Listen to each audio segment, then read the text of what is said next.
Cara, e a geografia? O que que a geografia tem a ver com política? Porque a gente escuta falar em geopolítica, as coisas misturadas. Por que que a geografia, a posição geográfica, a distância entre um país e outro, ou ele está na zona tropical, ou ele está numa zona temperada, muda em relação aos países?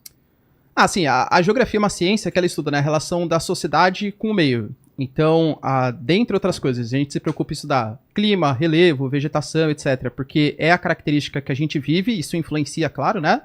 Mas a gente nunca estuda, tipo, a parte natural somente pela parte natural. Seria muito... Porque tem outras ciências que fazem isso, né? Sei lá, tem a meteorologia que vai estudar a parte mais da atmosfera, tem a geologia que vai estudar a parte... Então a gente sempre vê os aspectos que estão relacionados com a sociedade.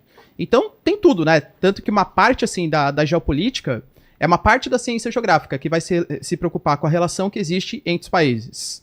E realmente, pô, você pega aspecto natural, você pega característica, por exemplo, de relevo, clima, interfere sim em escolhas políticas, de matriz energética, de densidade demográfica. Só que você tem que tomar cuidado com uma coisa que a gente chama de determinismo geográfico, né? Se o país está lá, ele nunca vai ser tal coisa porque... Ou então culpar o subdesenvolvimento do país porque é seco. Ou então culpar o subdesenvolvimento... Por exemplo... Porque tem exceções à regra. Japão, por exemplo... O Japão, Israel... Pô, Israel é absurdo, né, cara? É um deserto, né? Praticamente não tem tantos recursos naturais. Israel é um baita país desenvolvido. Era pra não ser tão desenvolvido se fosse seguir esse lance do determinismo, né? Em compensação, o Brasil poderia ser uma das maiores potências mundiais se fosse relacionado com as características geográficas, entende? Então, assim, é uma corrente que a gente chama de o possibilismo, né? Então, quando você tem um recurso natural, ele pode te favorecer ou ele pode potencializar alguma coisa. Entendi. Mas não que ele vai determinar.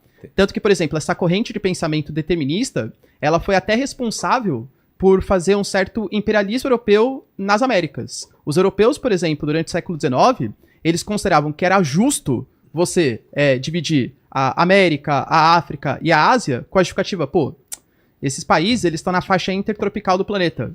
Eles recebem muito sol na cabeça. Então eles não conseguem pensar direito. Então nós, europeus, que temos uma cultura mais avançada... Era assim mesmo?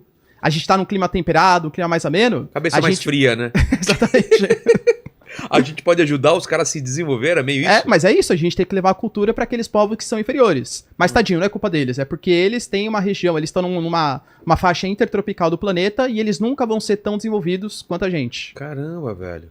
Então é perigoso, né, pensar, tipo... Total. Exato. É meio igual ao nazismo, né? Exato, só que eu diria que é tipo um nazismo geográfico, né? Exatamente. Tem uns que são melhores e nasceram para ser melhores, e uns que são piores e nasceram para ser piores. Exatamente.